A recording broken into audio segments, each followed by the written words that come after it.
fabulous day. And good morning, one and all. Welcome to Mini Shark Tank, the show where successful business owners describe their business, ask an important question where they'd like advice, and anybody in the room can raise their hand and help them out. Couple of housekeeping tips. Number one, please turn on your cameras. You're more attractive than you may think. And people make judgments about us based upon the way we look.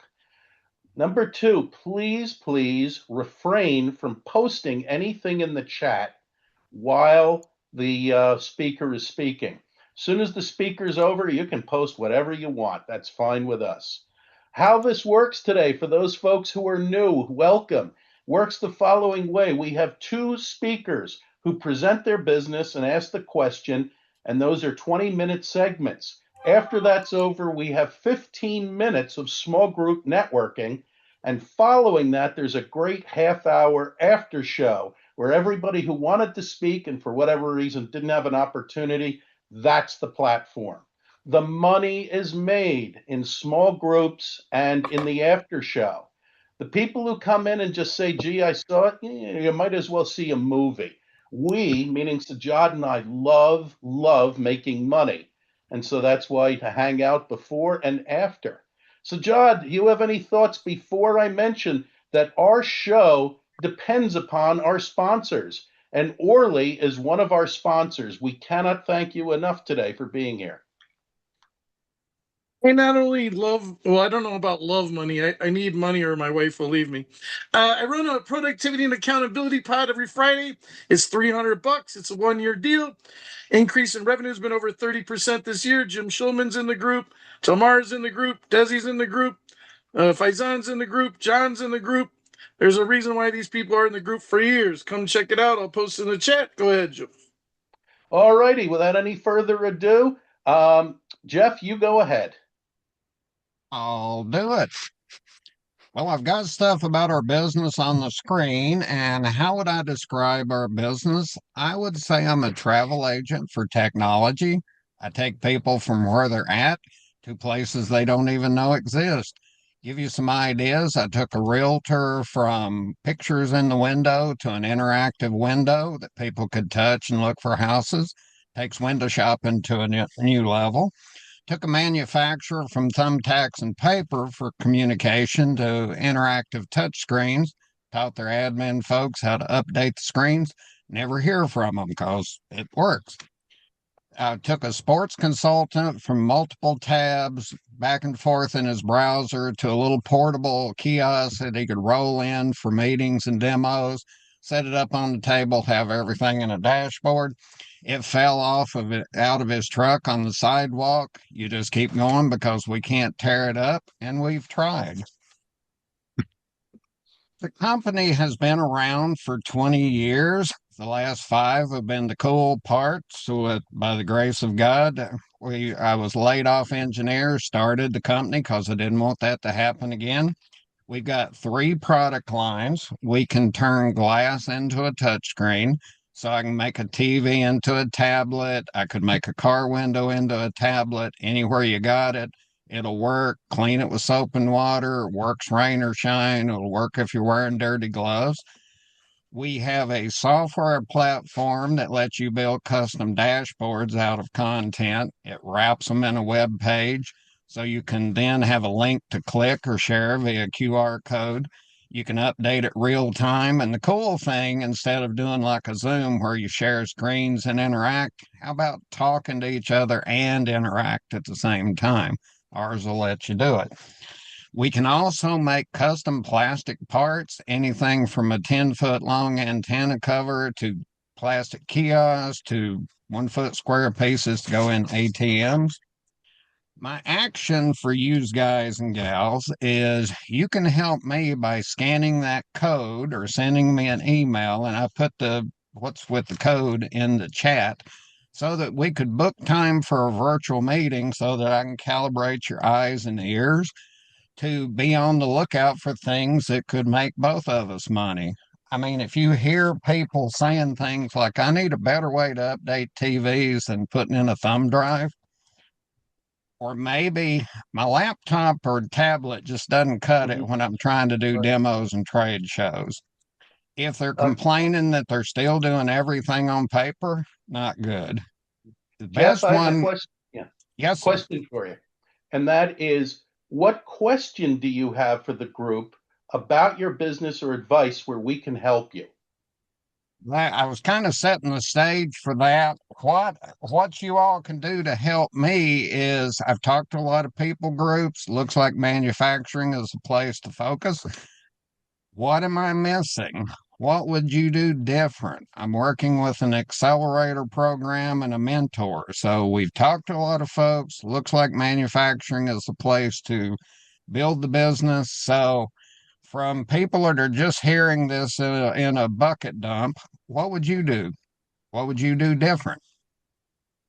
Jeff, thank you. That is fantastic because of the 127 guests we have had on this program since we started, you are the first with a focus and a product line like this, especially with manufacturing. So thank you for bringing that.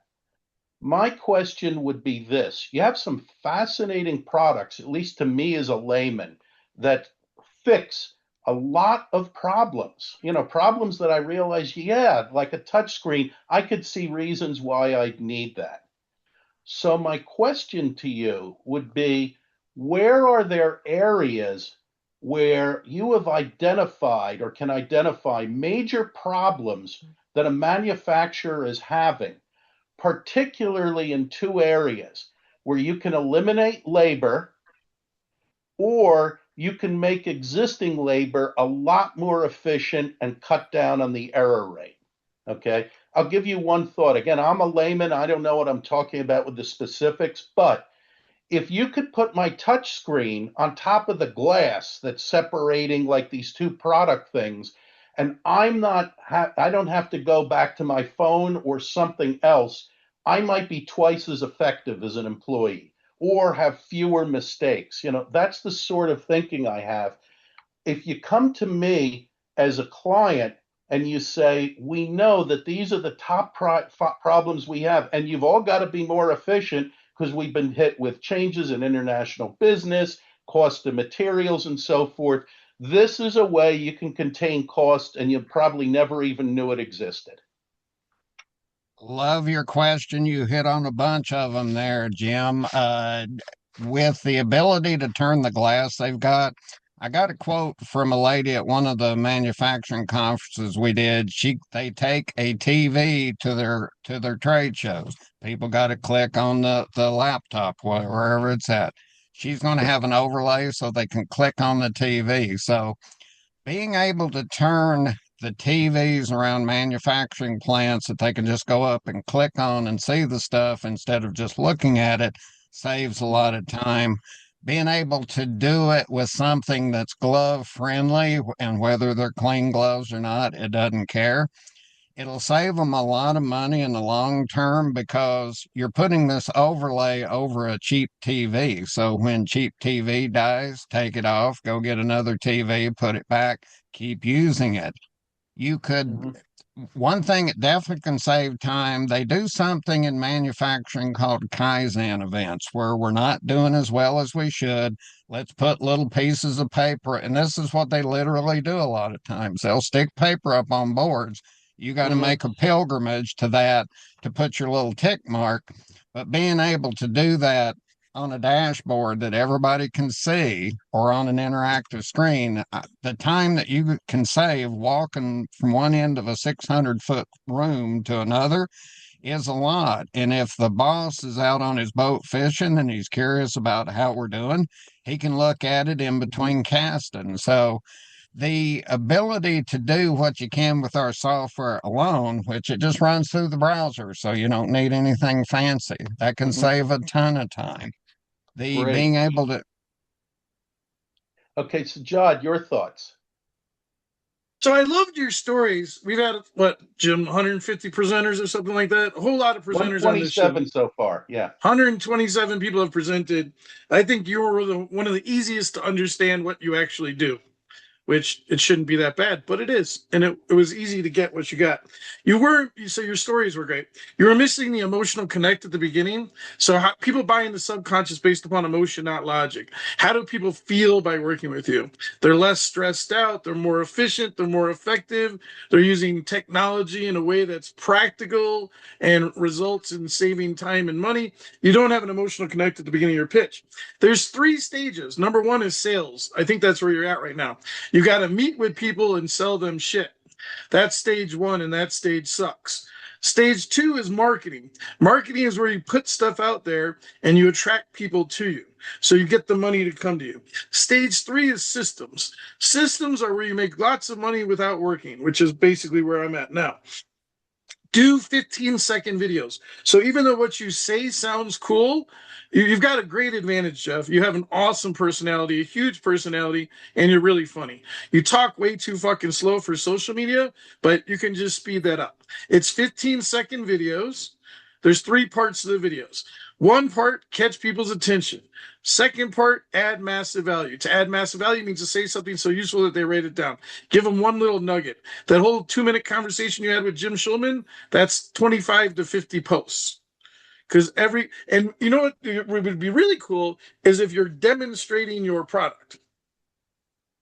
Look what you could do. We all know about I don't know that word, but the Japanese thing for efficiency, right? Kaizen or whatever it is. We all know what that is. Are you still using notepads? Check out what my shit can do. Boom, boom, boom, boom, boom, boom, boom, boom. Please have my calendar. Start marketing. Be on TikTok, Instagram, Facebook, YouTube, and LinkedIn every single day. If you go to the bottom of my website, everybody, you can save yourself at least $3,000. I have on the bottom of my website the SOP, Standard Operating Procedures, how to post a social media procedure, how to post a social media substance, and a sample description of what to use for your videos. It's all on the bottom of my website as the 3 final blogs. So start putting yourself out there, use your personality, use your sense of humor, 15-second videos, start doing marketing instead of trying to do sales. Jim Schulman.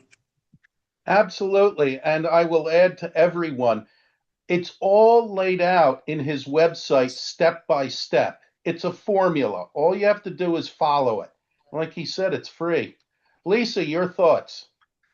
Hi, Jeff. I opened up your LinkedIn earlier, so I had that open to kind of see what you do at first. And then when you introduced yourself, I heard you say a travel agent for technology. And I was like, I wonder where he's going with this. But then I didn't hear the connection of what that was and what that does necessarily. But I thought the beginning of that made sense. When then I realized about the interactive touch screens, and then you talk about manufacturing as your market. Manufacturers don't know what they don't know about why you're doing what you're doing. And so I did see on your website, for example, on your LinkedIn profile, for example, that you talked about saving time, cutting costs, elevating communication. They care about the problems that you solve and the value that you bring and the results and outcomes that they get from you. They don't really care how you do it with the cool technology overall. So you got to lead with the problems that you solve and the value that you bring. And you really need to brainstorm that in a big way to really think about what is it that relates to your target market from their perspective over and above your industry jargon, especially related to technology. Thank you, Lisa. Talmar, your thoughts? Jeff, it's so hard to not go one of the first ones because I mostly want to say what everybody's already said. So I don't want to waste your time. But yes, storytelling, outstanding. I too found the summary of being the travel agent for your technology distracting instead of rooting down into what you did. So again, just for feedback. And once you started talking about the displays and manufacturing, I was totally with you. I was like, okay, now I know what we're talking about. So something, that doesn't take us so offline, I think would be a great way to start with. And again, like Sajad said, emotion, all the good stuff. So I also want to like agree with whoever's telling you to go with manufacturing. That is only going to be an escalating industry for the next 10 years. I mean, the amount of money that's coming into the country and the opportunity for that is there.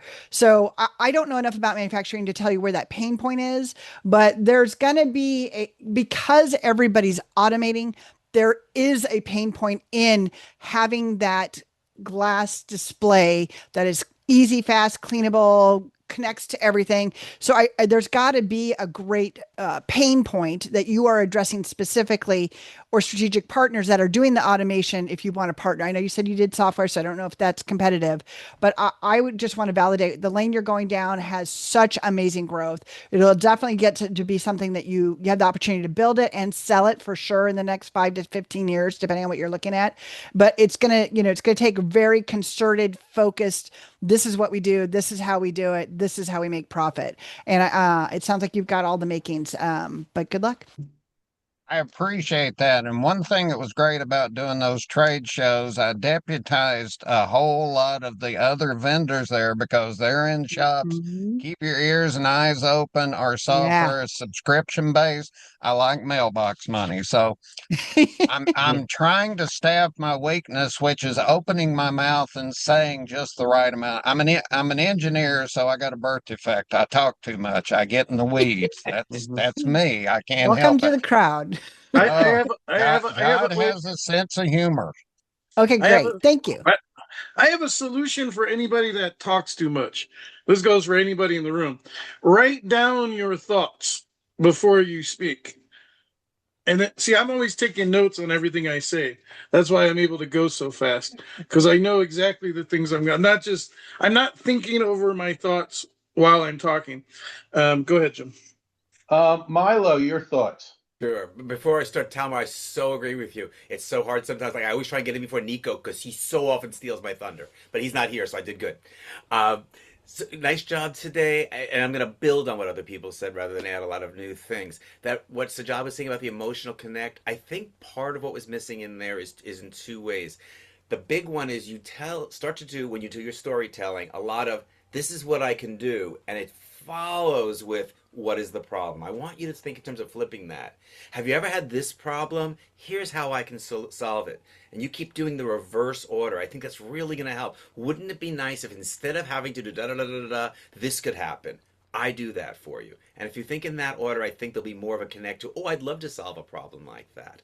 Also, there is a little bit of it's not about your accent, it's your voice pattern. It's a lot of da da da da da da. Da, da, da, da, da. So if we ever did work together, even if we don't work together, I want you to find more excuses to get up on your high pitch and to come down into your low range sometimes. So there's a little bit more of an emotional sound to your voice so we emotionally connect with you. I totally agree with Sajad about 15-second videos. And if you do it, I want you to think of one problem. I know there's that feeling of, but I do so many other things. Yeah, next video, next video. And not just next video, next LinkedIn post, next Facebook post. Keep it to one thing that you can do. And I think if you think of these things, it's going to help. Lastly, at the very beginning, I think the travel agent for technology issue, the problem with it is we had to figure out what you meant by that. I don't know if that's the best analogy or not, but if you had said, and what I mean by that is, I have the avenue to find you the things you might not even know and put them all in place for you, like a travel agent. Here are some technology situations I could help you solve. Now I know how to listen to you. It's really important when we're speaking to tell the audience, not tell them exactly, but infer how will you listen to me to get what I want. Because we don't know how to listen, it's harder on us and we're more likely to tune out. All right? You're on the right track, though. I totally am going to work with you because you got I'm a diamond in the rough, but we definitely got to get me calibrated. So, Terrific. and I Look forward to think it. to get the voice inflection, I'll start giving myself a wedgie 2 or 3 times during the talk, and then I can get up there. Oh my God, if that works, I'm telling my other clients, we'll try it out on you. Hey, you could probably come up with an automated version of that too, so the whole factory's a soprano. The And on wedgie that machine. note, You can invent folks, that. if we have not gotten to you with your thoughts and advice for Jeff, fear not, because in the after show, which begins at the top of the hour, we're going to be able to cover everybody who has not spoken yet and then additional ideas. So remember, please stick around for that. After this next speaker is finished, we're going to have 15 minutes of small group networking. Again, we cannot emphasize enough the money is made in the small groups. The money is made in the after show. And Sajad and I love money. Does a lot of good things. It keeps his wife happy, pays my utility bills. Housekeeping things, please refrain from posting in the chat while the speaker is speaking. As soon as the speaker's over, put whatever the heck you want. Sajad, you have any thoughts? I wrote a book for children last year. It's my entire program for less than $40. It's called Fuck Your Feelings, Get to Work. The link's in the chat. All right, without any further ado, Kevin, it's all yours. Good morning, everybody. Thanks for positioning me after Jeff because I am not probably as funny and don't have the Southern voice here. So he's got a sexy product, which is great. We are manufacturers of a different way, and we manufacture brands. An important lesson that I was often repeated throughout me and my industry: every business has a brand by design or default. A recent project had us working with a young business owner who was disappointed and discouraged, borderline pissed off as something was going on. Her project involved a refreshed website with updated copy, imagery, and photos. As I asked her about it, why do this now? She gave me a huge exhale and said this was her canary in the coal mine moment. I was like, what do you mean by that? We lost a new opportunity not because we weren't qualified. It was how our brand was perceived. We came across flat and uninspiring online and in person. The prospect went with our competitor, one with less experience, and not because they were cheaper. That really hit hard. We lost business because our brand was stale and outdated. I decided that wasn't going to happen again. We're often called corporate storytellers. We work with clients to make their brand visible, help them quickly convey what they do, who they do it for, and what the prospect can expect working with them. When finished, it invites interest, maybe a little intrigue to keep them going, and is easy for everyone in the company to be fluent in what the company does, sharing that with their customers.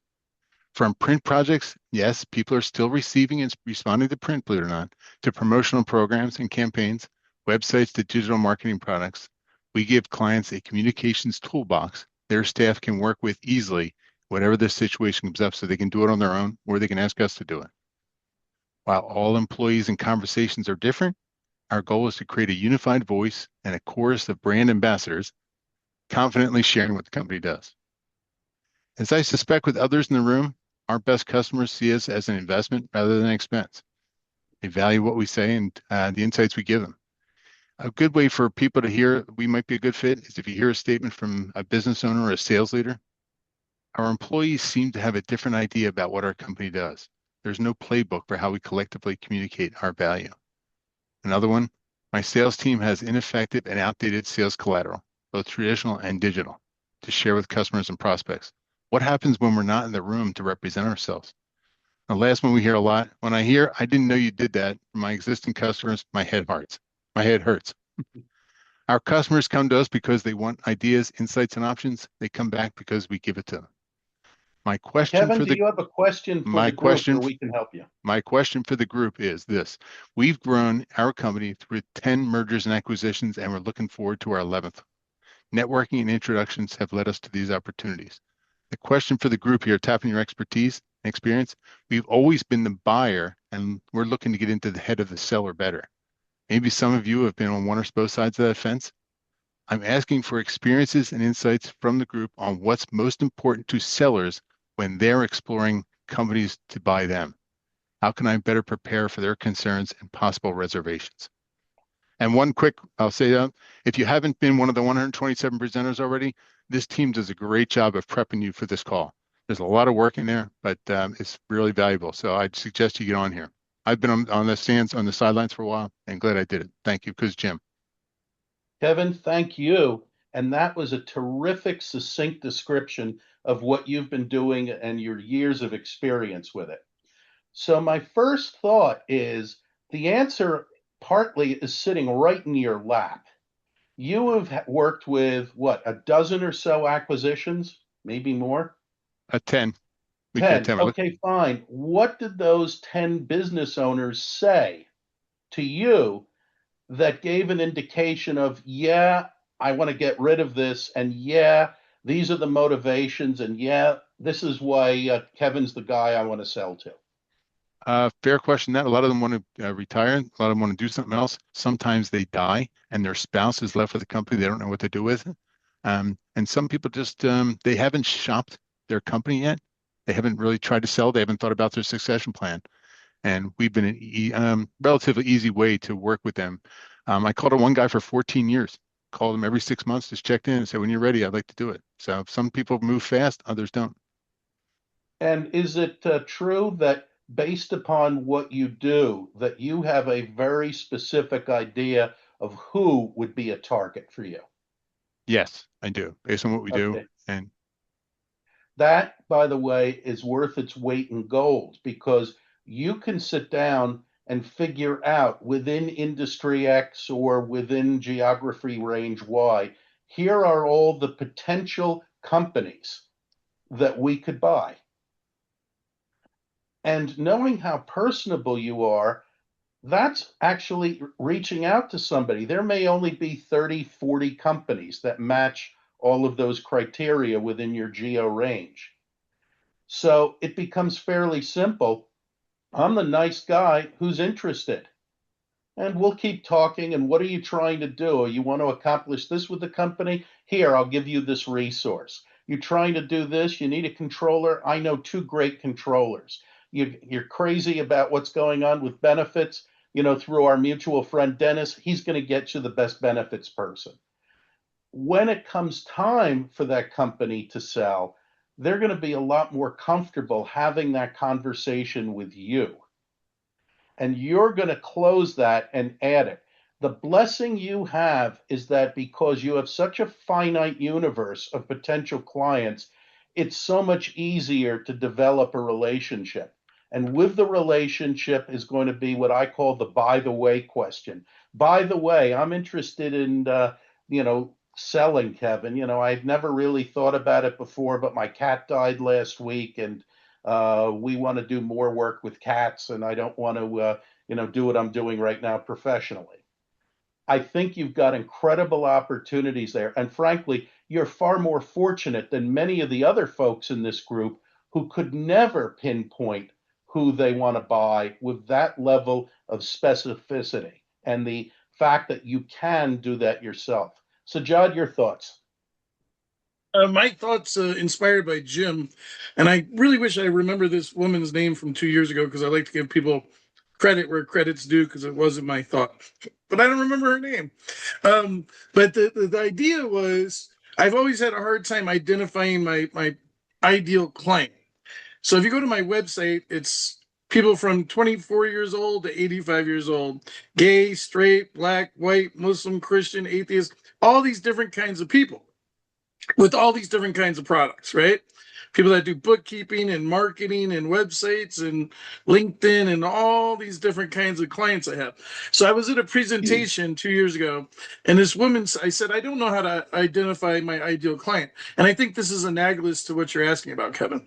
She said, who have been your most successful clients and what were their attributes?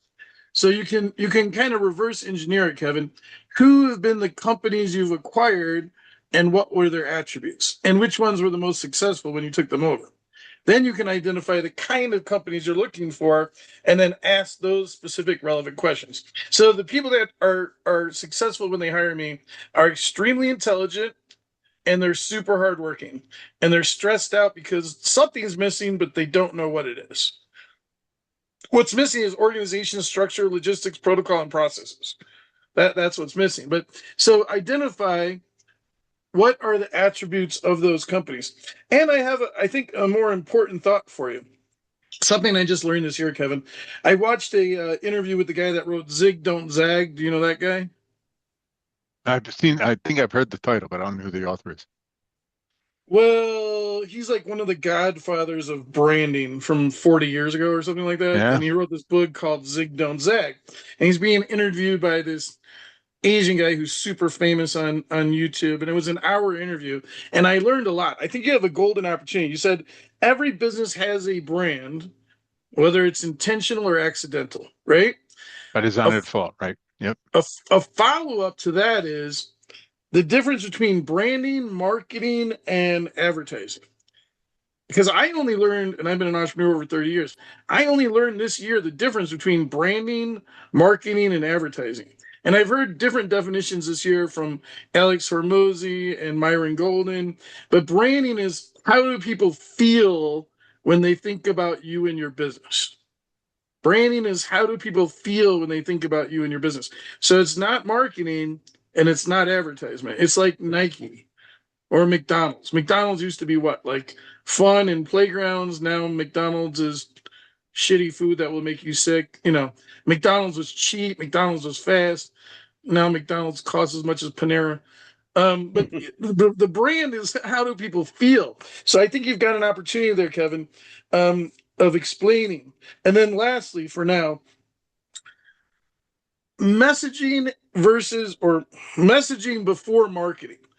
So I have a lot of people that put a lot of money, and 95% of my clients have been ripped off by a fake ass business coach prior to hiring me.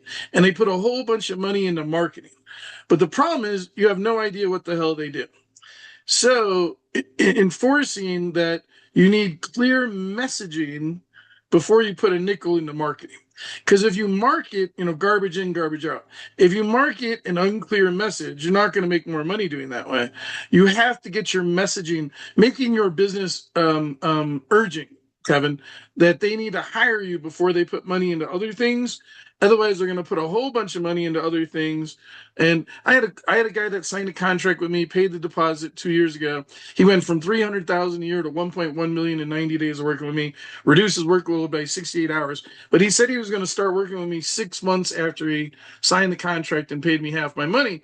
I said, why are you going to do that? He said, well, I'm working with a marketing company. I said, but you can't explain what the fuck you do. So you're going to pay these people to market something that nobody understands. If you spend money on marketing and your messaging is not clear, you're just wasting your money. So I think there's a couple opportunities there, Kevin. I think you know so well what you do because you've been doing it for so long. You're not dumbing it down for people that don't know the difference between branding, marketing, and advertising, and then creating urgency by saying messaging has to come before marketing. Jim Schulman. Absolutely. Lisa, your thoughts. Hey there, Kevin. Nice to see you again. I celebrate your statement that you said in the beginning about brand by design or default.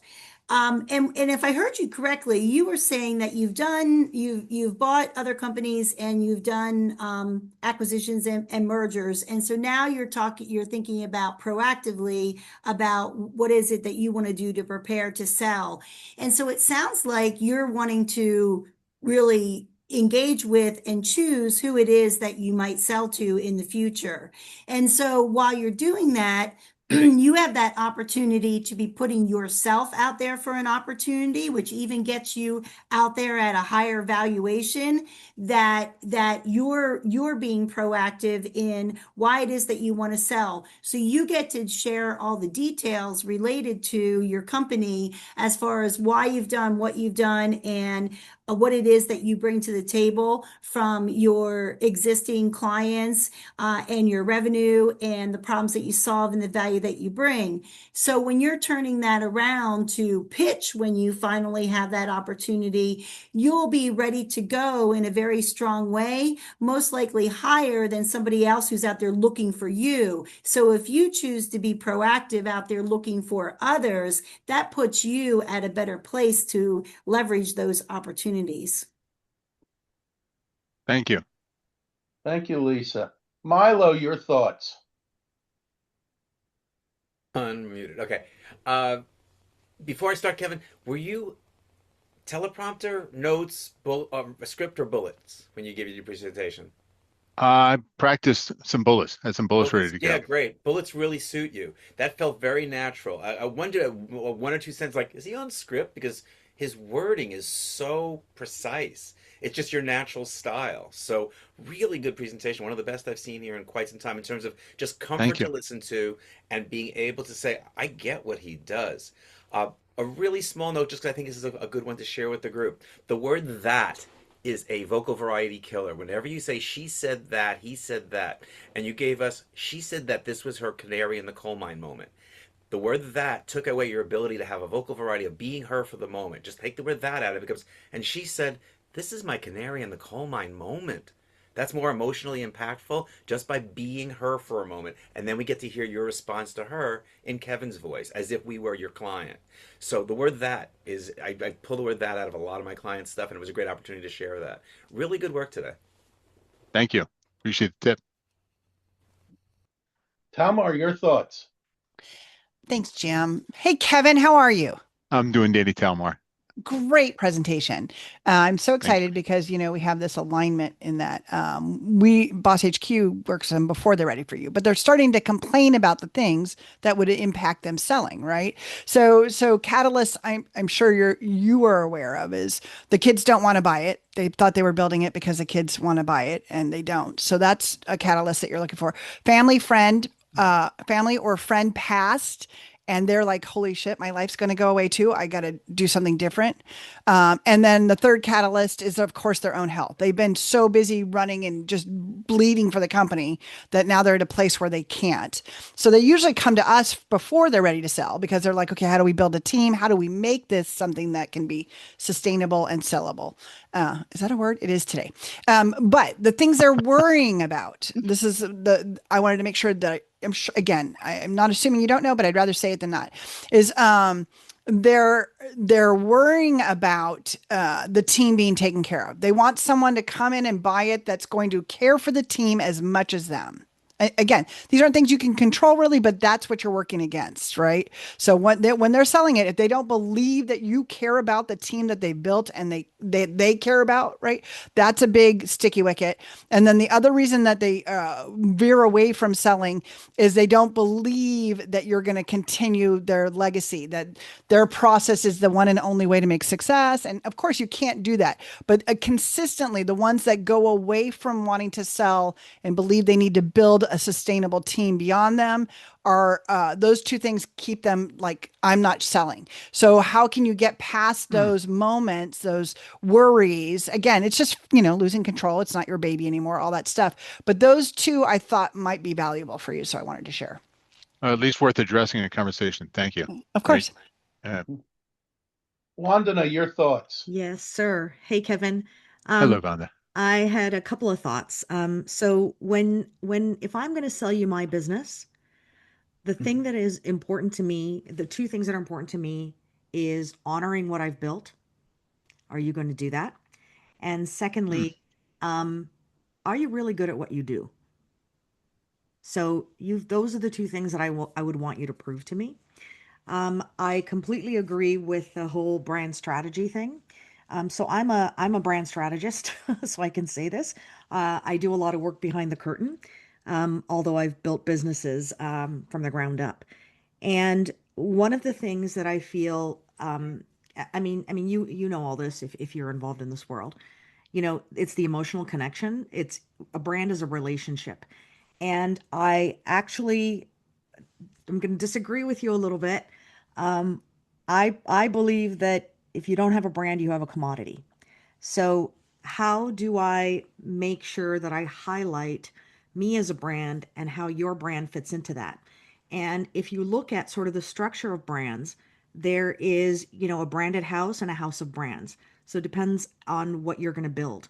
And if you're going to build one or the other, there's advantages for one or the other. And I think you've got to leverage those advantages to say, here's how this makes sense because I don't want to be forgotten or feel like I'm in a sea of sameness. I still want to feel like, hey, what I've built is pretty awesome. Point taken. Thank you. I don't think we're that far apart in our outlook, actually. So, Awesome. And Sajad, your thought? Some of these people are almost as smart as I am. Um, No, nothing. Inspired inspired by Telmar. Hey, they're not gonna all fucking land. What do you want me to? Inspired by Telmar. You want to land 90% more deals, right? Everybody paying attention. Land 90% more deals. Ask them on your Calendly survey their current status, barriers they're facing, what outrageous success looks like for them. Incorporate their specific needs in an interwoven way into your pitch. Kevin, my idea is to what Wandana said and what Tamar said. What asking them what are your three main desires? What are the three things you want the most in selling your business? And then saying back to them, so Rowan, you said this, this, and this. Am I correct? Okay. Here's how we would do this. Here's how we would do this. Here's how we would do this to get you exactly what you want. Appealing to their desires. What you see a lot on social media and marketing and is people talking all about themselves. LinkedIn about sections is goddamn awful. It's people talking about themselves instead of about how they serve other people. So figuring out what is their main desires. Because Wanda has her main desires. I would have different desires in selling my business. Although that would be a nightmare because then what the hell else am I going to do with my life? But finding out what they want, and then feeding them back how you're going to help them get those things. Jim, we are at networking time. We are at networking time. One more thing to add. If you are not asking probing questions when you have your Calendly that somebody fills out, you're missing an incredible opportunity to learn more about them. And we can discuss that in the after meeting a little bit further. But in the interim, 15 minutes of small group networking, go forth, have questions, and make some money. We'll see you back in 15.